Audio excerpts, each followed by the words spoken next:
Fala galera, aqui é o Davi da DevForce e eu tô aqui para lhe ensinar, meu caro telespectador, um pouco sobre lógica de programação em Apex.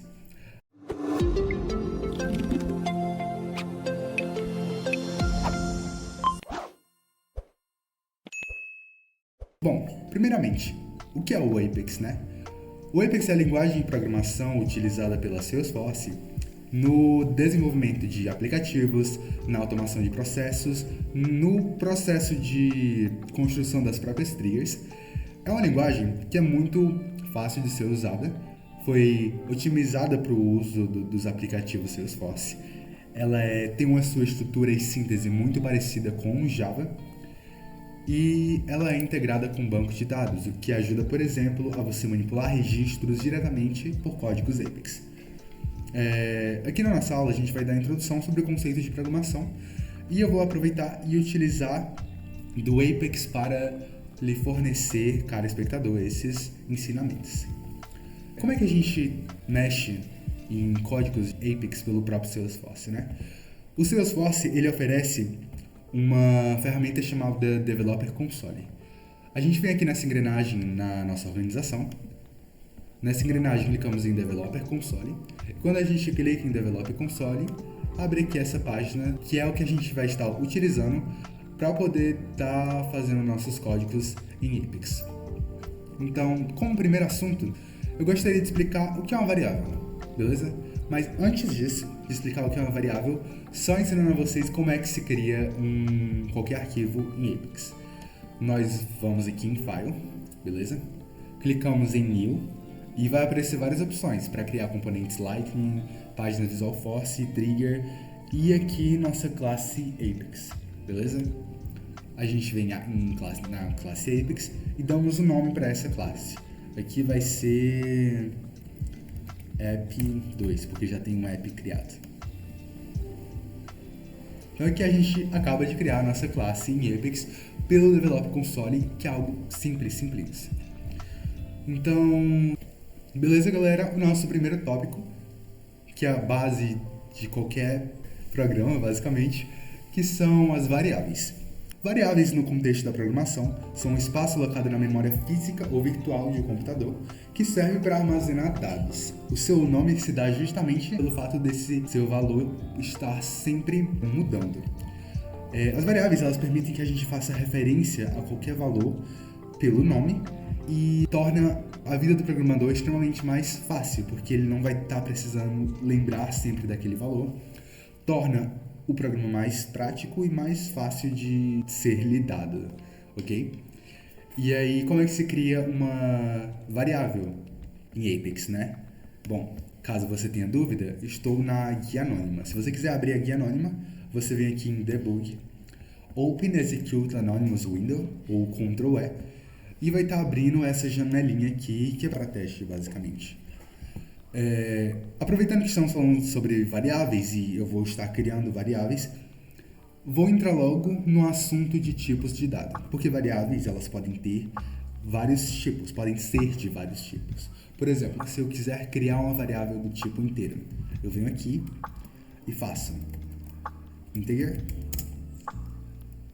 vou chamar de int igual a 2.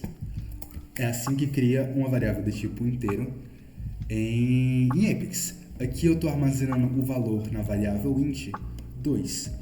E, para caso não saibam, o Apex, assim como o Java, é uma linguagem fortemente tipada. Então, primeiro eu tenho que sempre, toda vez que eu estar declarando uma variável, declarar o tipo dessa variável e o valor dessa variável precisa ser inteiro. Então, eu não posso armazenar aqui qualquer outra variável que não seja inteiro. Existem vários outros tipos de dado, né? Que é o string. Vou fazer aqui. String igual a hello world. Enfim, temos o tipo string decimal, double, boolean, date, datetime e D. Também temos o tipo object, que que pode ser um custom object ou um objeto padrão do Salesforce.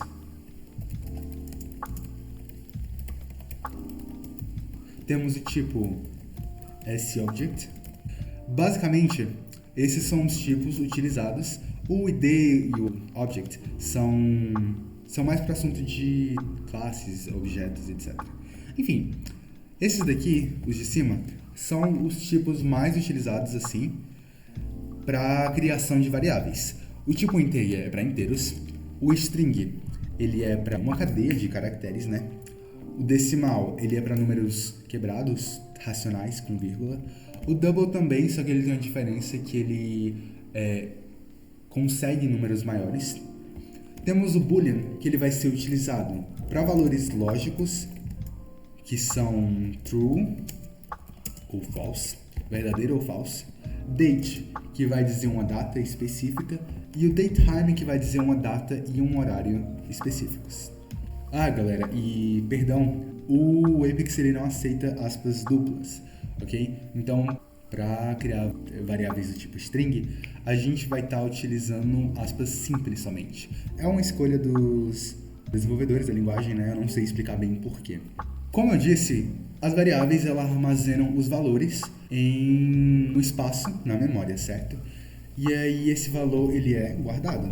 Aqui no Apex a gente tem a expressão system.debug, que ele vai escrever, fazer o debug do que for pedido, ok? E aqui a gente quer que ele faça o debug do valor da variável, que é hello world, ok? A gente clica aqui em OpenLog para abrir e poder ver o valor sendo mostrado e clica em execute. Pronto, aqui abriu o debug, a gente clica em debug only. E tá aqui, hello world. A gente armazenou o valor naquela variável e pedimos para ele mostrar para a gente qual era o valor daquela variável. Então, galera, eu gostaria de poder explicar para vocês sobre estruturas de condição. Mas antes de explicar sobre estruturas de condição, gostaria de falar sobre alguns operadores básicos assim, que a gente utiliza na programação. Os primeiros são os operadores... Vou colocar aqui. Os operadores aritméticos. Os operadores aritméticos é algo bem simples, qualquer pessoa que teve aula de matemática básica sabe que são aqueles operadores que a gente vai utilizar para estar fazendo cálculos matemáticos. Então, operadores de soma, subtração, multiplicação ou divisão. Então, caso você tenha alguma necessidade em que haja algum problema matemático, que isso é óbvio que vai ter em alguma situação, você vai utilizar esses operadores. Nós temos os operadores relacionais, que a gente utiliza para fazer comparações. Nas estruturas de decisão, a gente vai estar utilizando bastante eles para fazer comparações, que é algo extremamente necessário. Esse daqui a gente utiliza, no caso, para atribuir um valor. Então, por exemplo, se eu desejo dizer que tal variável tem o valor 2, eu vou dizer que ela é igual a 2. Beleza. Esse igual a gente utiliza para fazer a comparação se dois valores são iguais. Então eu vou estar, por exemplo, perguntando se 2 é igual a 3. A resposta vai ser um falso, ok? Esse daqui a gente utiliza para dizer que um resultado é diferente. Temos o menor que, maior que, menor ou igual e maior ou igual, beleza? Por último, temos os operadores lógicos, que a gente vai estar utilizando para fazer comparação entre duas condições. Então, o nosso AND, que seria a tradução, seria I em português, vai determinar o seguinte, que essa condição e essa são verdadeiras. A gente utiliza esses dois Szinhos aqui para definir que duas condições são verdadeiras, essa e essa. Temos também o nosso OR, que seria o OU, para definir se uma condição ou outra é verdadeira. Então, ou essa condição, ou a condição número 1 ou a condição número 2 são verdadeiras, beleza? Então, galera, até a aula sobre estruturas de decisão e eu tô encerrando aqui.